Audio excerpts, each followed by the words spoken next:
Welcome to Nice and Blunt. I'm Adam Riancho, and these are my win-loss picks for Week 12. It's Monday, so we're going to look ahead. And before we do that, I do own up to my record last week, tell you where I was right and wrong. The accuracy of Week 11 is here on the screen. I went 10-3 in my straight-up picks. The three games I got wrong were the Chiefs.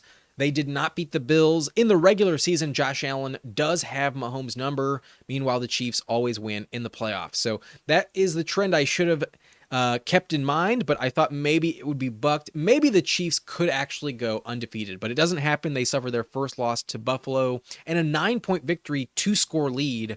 Very impressive from Josh Allen. So love to see that as a Charger fan. Always happy to see the Chiefs lose. Even though I'm wrong about it, I can take it. The Seahawks do beat the Niners. I expected San Francisco to win. Brock Purdy was like 5-0 against Geno Smith, and that was a bit of a shocker. Geno Smith was fighting for his career, and he knots up this division. All three teams are one game back of the Cardinals at the top, who were on bye this week. So impressive win for Seattle, very important, and now they're back in the division. They have a chance to actually make the playoffs. I think that's the only way a team from this division does make it. I think they won't have a wild card team in the NFC West, only the division leaders. So right now, Arizona's in the driver's seat, but the Seahawks face off against them next week. We'll see what happens. I think the Niners might miss the playoffs. I really don't feel good about them at all right now. Their chances are dwindling a lot. Their division record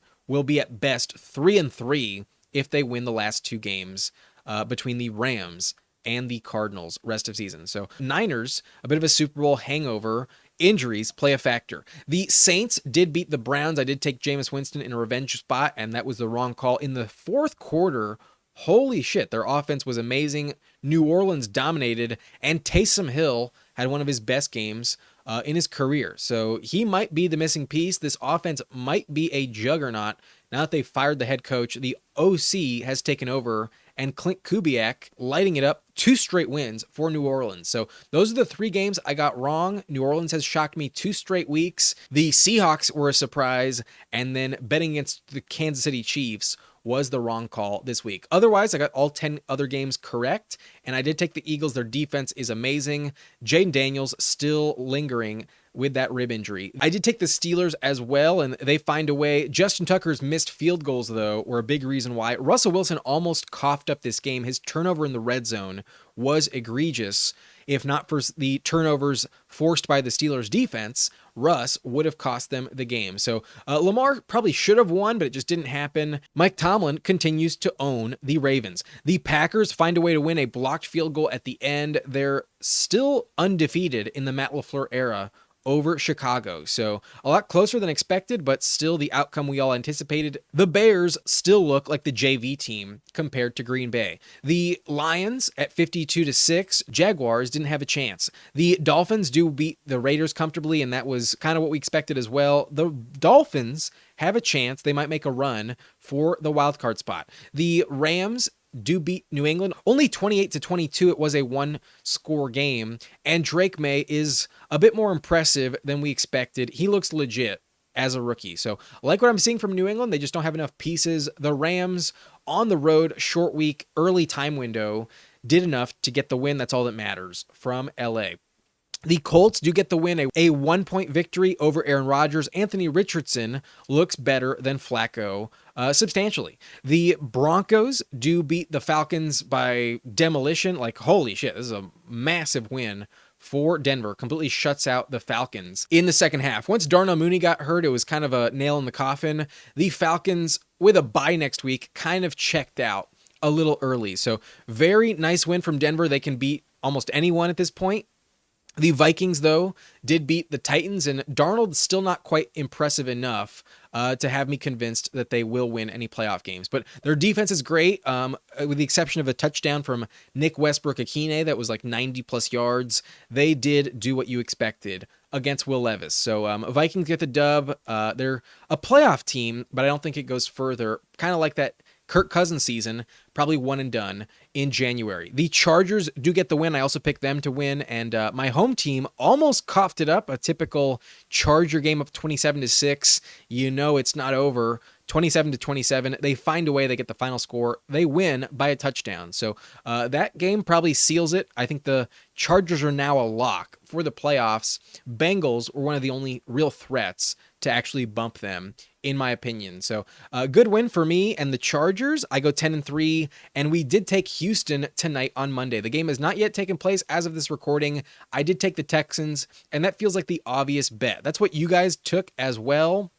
Here are the poll results here on the screen, and I decided to organize them from lowest margin to biggest margin in terms of favorability. So the biggest favorite was obviously the Detroit Lions here at the bottom of the screen, but the next biggest favorite would be Houston at a 90% rate over the Cowboys. 90% of you did take the Texans, and I'm on that side, so whether we're right or wrong, we will maintain the same margin this week. I did have a better record. I go 10-3. You guys go 9-4. And let's go game by game what the poll results were. You guys did take Minnesota at an 89% rate. That was correct. You took Green Bay also at 89%, and that was almost wrong, but still it was right. Miami at 89% as well was one of the heavy favorites this week. The other one was the Rams at 83%. They did win, but San Francisco was the biggest favorite to let us down. They were picked at 78%, and both y'all and me were wrong. We did not think Seattle would win. So that one was wrong. You guys also took the Eagles just like I did at a rate of 67%. So 2-1 in favor of Philly. That was the right call. You guys took Buffalo at 62%. That was correct. But you took Cincinnati also at 62%. So you had a chance to pick up a game when I took the Chiefs, but you lost it with the Chargers, and we split those two games. I was on the right side with the Chargers, on the wrong side with the Chiefs. The last four were pretty tight. You guys took the Broncos at 60%, and that one was definitely the right pick, but Cleveland at 55 was the wrong side. That one was a overwhelming win by New Orleans, and we agreed. Most of you and I did take Cleveland, but we also agreed on Indianapolis. Y'all took them at 54%, and that was the right pick. However, you did not trust me on Pittsburgh. This one was the closest margin of the week at 53%. Y'all were wrong about Baltimore. So that one was the tiebreaker. We would have had the same record this week if not for this Steelers pick where I was right, y'all were wrong. So I do pick up a game this week. I go 10-3, y'all go 9-4. And on the season, you still have 6 more correct than I do. You guys are 110-55. That's exactly a 2-1 ratio in terms of games correct to incorrect. And at 67%, y'all are better than I am. I am 104-61, and that's a win percentage of 63%. So last week I was 62. I'm crawling my way back. And with 6 games between us, with 7 weeks left, if I pick up one game every single week, I will beat you on the season. So if you want to avoid that happening, if you want to maintain this lead over me, then make sure you answer the polls in the community tab. You can always go over there and let me know what you think. Sway these polls how you believe and maintain this lead. I'm coming for you. At the moment, I am 6 games back. I almost forgot to mention my record against the spread was winning this week. I did go 4-2. Those 2 incorrect picks were the Packers as favorites, -5.5. I thought would be enough. It was not. It was only a 1-point game. They should have probably lost straight up, but that was wrong. I also took the Chiefs as underdogs, getting 2.5 points. Not enough. They needed 10. They lost by 9. That was not as close as I thought. So those 2 were incorrect. I did take the correct picks with the underdogs, though. With the Seahawks, the Steelers, and the Colts all getting points, I was right. They did all win their games. But the Lions laying only 13 was one of the easiest picks this season. Lions did cover by well over 2 touchdowns. That one was automatic. So 4-2 brings my overall record to 31-27-1. And the last 2 weeks are the reason why I'm above 500. The last 2 weeks, I am 10-2. Before that, I was 21-25. But another winning week, that's all I care about. That's it for the Week 11 recap. Let's take a look at Week 12 schedule and make those win-loss picks. On Thursday, the first game would be the Browns hosting the Steelers. And interestingly enough, the Browns are actually very good against Pittsburgh in Cleveland. If we look at the last 6 years, dating back to that Tyrod Taylor tie in Baker Mayfield's rookie season, the Browns are 4-1-1 against Pittsburgh. They actually win most of the time against the road team. So this game is probably going to be closer than most people think. It's a short week for both teams and a very physical game for Pittsburgh against the Ravens. Maybe the Browns are just that bad. I'm worried about Nick Chubb a lot because last week against the Saints was a really good matchup for him and he did almost nothing. He did not capitalize. It's a much more difficult matchup against Pittsburgh. So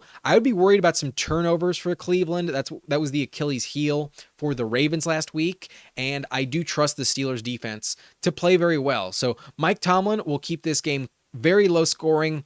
While maybe the Browns defense does so as well, I do think the Steelers will be on the right side. I'm going to take the Steelers to win with a close score, something like 20-17. I think it'll be a one possession game and probably comes down to a field goal from Chris Boswell. So give me Pittsburgh. I definitely think the road team gets the dub, but Cleveland usually wins at home. Moving on to Sunday, the Bears host the Vikings in Chicago, and maybe the fact that it's at home, their defense really steps up. In division, it might be more entertaining than I gave the Bears credit for a week ago, but they did look a little better on offense against the Packers. Their new offensive coordinator did look like an improvement. So I was encouraged, but ultimately I don't trust them against the Brian Flores defense, one of the best units in the NFL. It'll be too difficult to overcome. So although Sam Darnold could maybe cough up this game with some interceptions, I think he'll be okay. I'd be worried if Aaron Jones goes down that the Vikings have to rely on Darnold way too much rest of season. So I'm not convinced they actually win any playoff games, but I still think the Vikings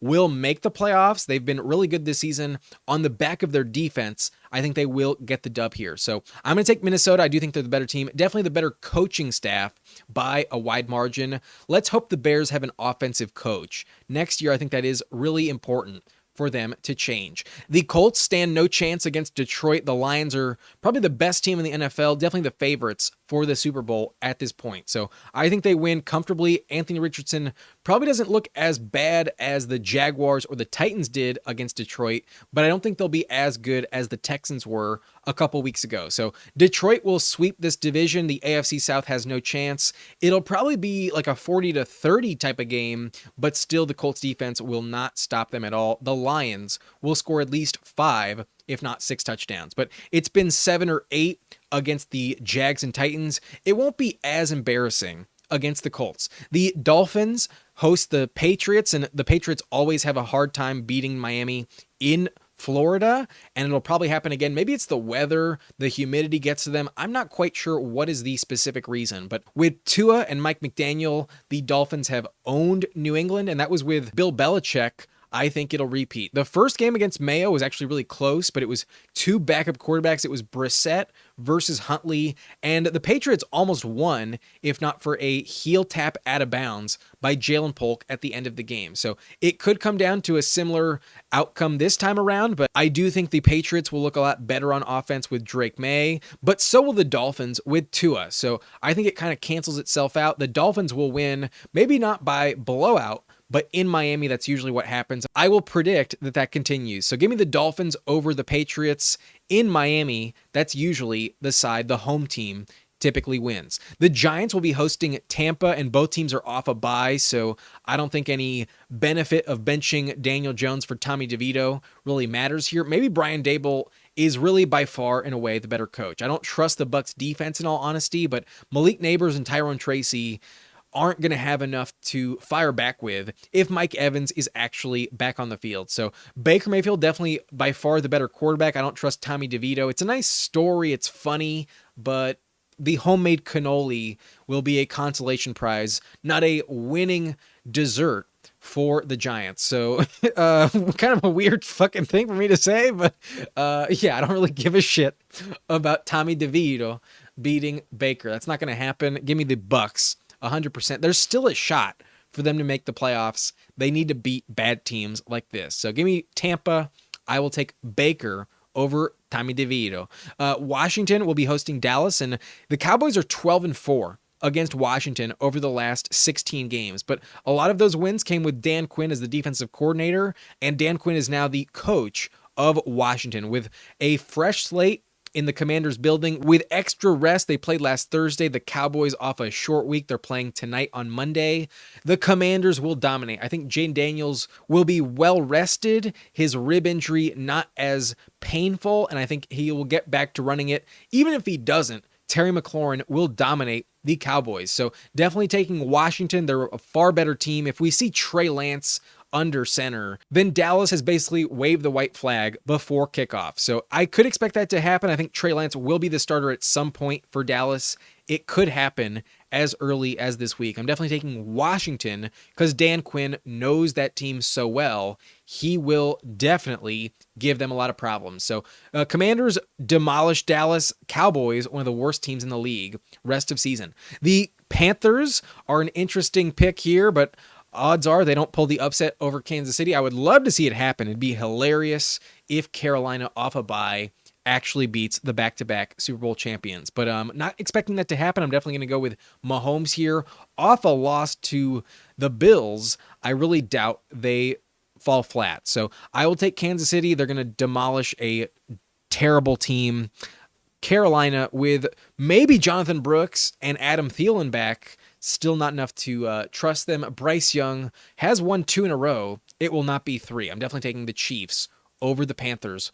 The Texans host the Titans, and with Nico Collins back, their offense should be rolling. Their defense also plays very well, and DeMeco Ryans even beat Tennessee in overtime last year with a backup quarterback. The new coach is undefeated against Tennessee. So first game of the season, maybe it's different with Brian Callahan in Tennessee, but I really doubt it. I do trust the Texans to beat up on Tennessee. Give me the Houston Texans for sure. The Raiders will be hosting Denver, and Denver is rolling right now. The Raiders have no shot in hell. While Brock Bowers looks amazing, there's no one else. He's the only silver lining for the black and silver. So I don't trust Las Vegas at all. Their quarterback situation is terrible. And Bo Nix looks like the rookie of the year at the moment. I do think Denver will win comfortably. So give them the win. They are rolling right now. And with a bye in week 14, they can't slow down. The Broncos will get the dub over Las Vegas. They lost 8 straight against the Raiders entering the season. They already beat them with Bo Nix once, and now the win streak begins. I could see the Broncos winning 8 in a row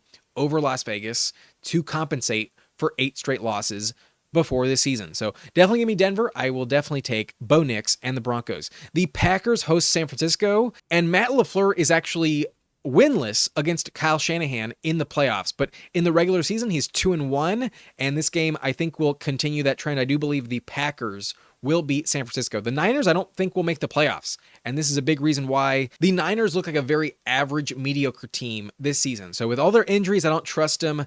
If McCaffrey does not get back in the end zone, then they will have no chance against Green Bay. I'm taking the Packers at home over San Francisco. The Seahawks host the Cardinals, and this is an interesting battle where the Seahawks have actually won 10 of the last 14 games, but all of them were with Pete Carroll. It's the first matchup for the new coach, and after last week's win, I see a lot of momentum building in that franchise. They feel really good about their chances, and this game would put them at the top of the division, essentially. If they can get the dub, I think it is possible that Seattle does get the win here. At home, it's probably going to happen. I think the teams probably split this series, and both home teams will win. The Cardinals are off a bye, but I think that might be more of a blow to their momentum. They had a 4-game win streak rather than like a chance for them to really improve. I think they'll look good, but Seattle just had a bye the week before themselves. So I don't think it's that much of a difference for Arizona. And the fact that it's in Seattle, I do worry about the noise from the crowd. So I'm going to take the Seahawks. I trust the coaching a little bit more. And I've been wrong about Arizona through all 4 of their last 4 wins. I have not been a believer in over a month in the Cardinals. And I'm not going to change. I'm going to pick them to lose once again. At some point, they will lose. So I think it happens this week. I could be wrong again, but I'm going to continue to bet against Kyler Murray. We'll see what happens. I'm going with Seattle at home. On Sunday night, we have an interesting playoff preview. I do still think the Rams could maybe be a playoff team, but if they are going to make it, they need to win their division. I doubt it happens in the wild card spot. So maybe I'm wrong, but the Rams I still think are on a similar level to the Eagles, who I think are actually the second best team in this conference, only behind Detroit. So Rams have a shot here. I wouldn't put it past them, but they didn't look amazing against the Patriots, and overall, the Eagles defense looks elite. So I'd be very worried. Vic Fangio has both of their rookie corners playing fantastic immediately, and Quinyon Mitchell and Cooper DeJean will probably lock up Puka and Cooper Kupp. So we really need to see Kyren Williams step up here. Stafford needs to get Demarcus Robinson involved, and I'd be very worried that that is just not enough, not going to happen against a very good defense on an extra few days of rest. Remember, they played last Thursday when they beat Washington. So I'd be very concerned. The Eagles are humming right now, and with Saquon rolling, I just don't think the Rams have enough. I'm going to take the Eagles to win. I think the Rams get out to an early lead, but in the second half, Saquon and Jalen Hurts are just too much. A.J. Brown will pop off a deep shot at some point. So I'm going to take the Eagles. I think they just have too much firepower. I truly believe the Eagles and Lions are on a collision course for the NFC Championship. The Eagles will win. So taking the road team on Sunday night, going to be a fun game. I'll go with Philly over the Rams. The last game of the week would be the Chargers hosting the Ravens in the Har Bowl. The last time we saw these two coaches face off against each other was that Super Bowl back in 2013, a battle of brothers. So massive game here for both teams. They're both in the wild card picture, both at 7 wins, and you'd expect the Ravens are the favorites. That's definitely what they've looked like throughout this season, but their record is actually worse than the Chargers at this point, and the Chargers defense is way more legit than the Ravens. The Chargers are basically Ravens West, from the GM down to the running back platoon, as well as other players on the roster. The Chargers are just trying to mimic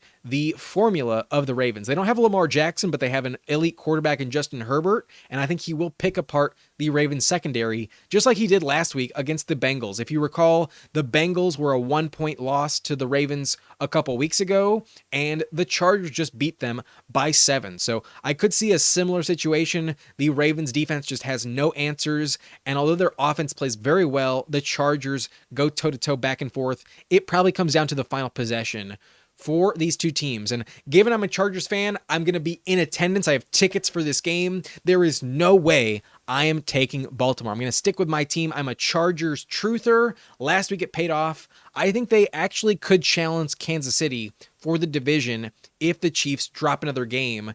It probably is against Los Angeles. So I believe the Chargers are legit. I'm going to pick them to win.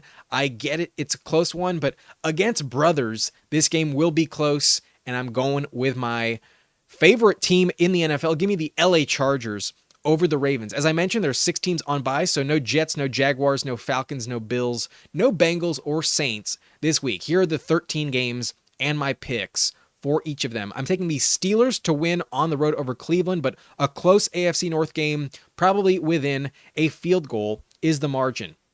The Bears hosting the Vikings are going to lose. The Vikings have a far better coach on the road. They win in division. The Lions continue to dominate, probably the best team in the NFL. Definitely wins over the Colts. They sweep the AFC South. The Dolphins always beat New England in Miami. It continues. Dolphins win at home. The Buccaneers off a bye will beat Tommy DeVito. Baker Mayfield, the better quarterback.